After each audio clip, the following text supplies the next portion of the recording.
Non, je ne veux pas. Mais pourquoi? Je me suis faite la promesse d'avoir des relations sexuelles qu'avec mon mari.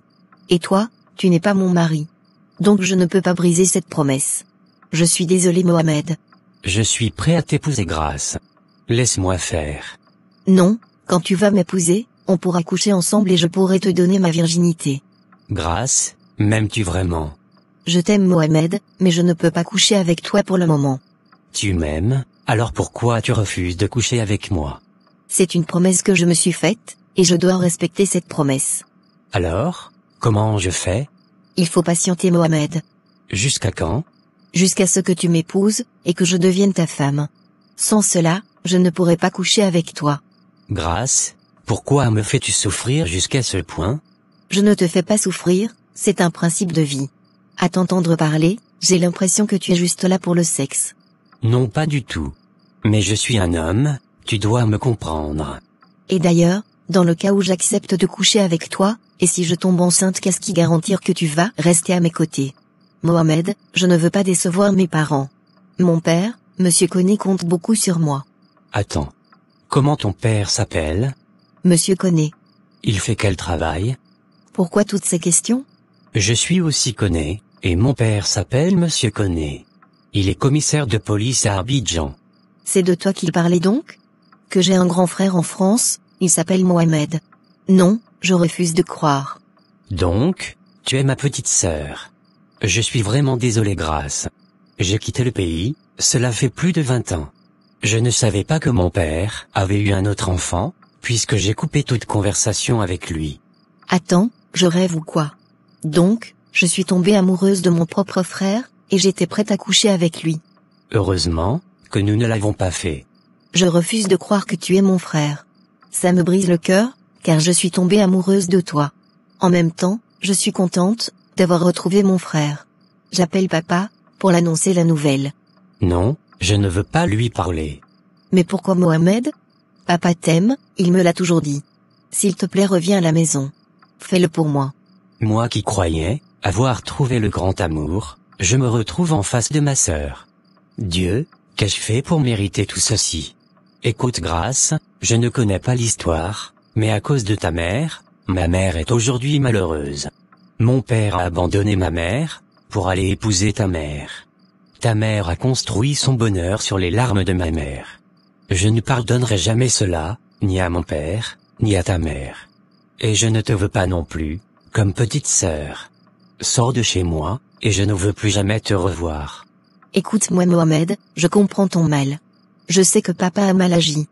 Depuis qu'il a abandonné ma mère, je ne le considère plus comme mon père. Donc, il est ton père à toi, et non mon père. Mohamed, toi et moi, nous sommes les victimes de cette histoire. Ce n'est pas de notre faute, nous n'avons rien à voir dans les problèmes de nos parents. Que tu le veux ou non, je suis ta sœur, et tu es mon frère. C'est le même sang qui circule dans nos veines.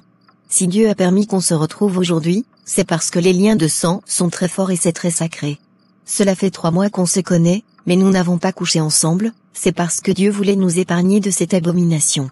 Et voir le bon côté des choses Mohamed, et reviens à la maison. Grace, s'il te plaît laisse-moi seul. Je préfère que tout s'arrête ici entre nous. S'il te plaît Mohamed, ne fais pas ça. Je dis sors de chez moi.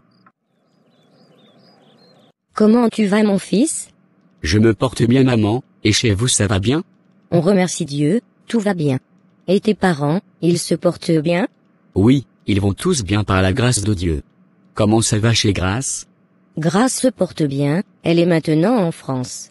C'est ce que mon père m'a dit, ça fait vraiment longtemps qu'on ne s'est pas vu, elle et moi. Ça fait 7 à 8 ans, si je ne me trompe pas. Justement ça fait 8 ans maintenant. Elle fait quoi comme étude en France? Elle fait un master en droit. Ça c'est génial, elle a été vraiment courageuse. Grace a toujours été exemplaire dans tout ce qu'elle fait, je suis fière de la voir comme fille. Vous avez raison d'être fier, cela n'est pas permis à toutes les mères, de voir leur fille avancer dans les études, et à viser le sommet. Avec les réseaux sociaux aujourd'hui, Instagram, Facebook, TikTok et autres, il est plus facile pour une fille de se perdre en cours de chemin. Mais, je crois que vous devez être fier de l'éducation que vous lui avez donnée, car éduquer une fille c'est éduquer une nation. Tu as parfaitement raison mon fils. Maman, comme ça faisait vraiment longtemps, je me suis dit que je vais passer aujourd'hui pour vous saluer. Si papa rentre, vous lui direz que j'étais là. Dites également bien des choses à Grace. Si je pouvais avoir son contact pour pouvoir échanger avec elle, ça me ferait beaucoup plaisir. Merci beaucoup mon fils, c'est gentil d'avoir pensé à nous. Attends, je te donne le numéro de Grace. D'accord maman, merci beaucoup. Qu'est-ce qui se passe? Et puis tu pleures? C'est Mohamed, tu l'as surpris avec une autre fille, c'est ça? Non. Alors explique-moi, c'est quoi le problème? En effet, Mohamed est mon frère. Nous avons le même père, mais pas la même mère. Comment vous l'avez su? On discutait, et je dis le nom de mon père, c'est là il m'a demandé comment mon père fait quel travail. Et après discussion, il est ressorti qu'il est mon frère. Mon père m'a une fois parlé de lui, qu'il est en France cela fait maintenant plus de 20 ans, et il ne donne plus de nouvelles à mon père. C'est bizarre cette histoire, le monde est très petit. J'espère que vous n'avez pas couché ensemble. Non pas du tout, heureusement. Je suis vraiment désolée pour toi. J'étais tellement contente pour toi, je me disais que tu avais eu le grand amour. Je n'aimerais pas être à ta place, ça fait vraiment mal. La vie nous réserve tellement de surprises, et dire que j'étais prête à me marier avec lui, je me faisais déjà des films dans ma tête. Ce n'est pas vraiment facile, beaucoup de courage à toi, Dieu mettra quelqu'un d'autre sur ton chemin, et cette personne viendra combler ce vide, sois juste patiente. Merci beaucoup Laura, mais ce n'est pas là le problème. Le problème est qu'il ne veut plus me voir, il est fâché contre mon père et contre ma mère, il dit que mon père a abandonné sa mère pour ma mère. Et que ma mère a pris la place de sa mère. C'est pourquoi, il a coupé les ponts avec mon père, et il ne veut pas non plus de moi. Mais pourquoi il réagit ainsi? Il devrait être plutôt content d'avoir trouvé une sœur. Je le comprends, il a raison, peut-être avec le temps, il reviendra aux meilleurs sentiments. Tu veux que je lui parle? Non, il est d'abord sous le choc, laissons-le un peu de temps d'abord. D'accord, c'est compris, sois forte Grace, sache que je suis là, tu peux compter sur moi. Merci beaucoup Laura, ça me touche. Grace m'a téléphoné aujourd'hui. Elle dit quoi? Je crois que je t'avais parlé de mon fils qui est en France. Ça fait vraiment longtemps, j'ai oublié. Qu'est-ce qu'il y a eu comme problème? Elle dit qu'ils se sont rencontrés, et c'est lors de leur discussion qu'ils ont su qu'ils sont frères et sœurs. Le monde est vraiment petit. Mais le problème est que celui-ci depuis qu'il a su qu'ils sont frères et sœurs, il ne veut plus voir Grace. Sous prétexte que j'ai abandonné sa mère pour toi, et que tu as pris la place de sa mère. Bref, tu connais déjà cette histoire. Oui, je connais. Je vais appeler Grace, elle va bien m'expliquer.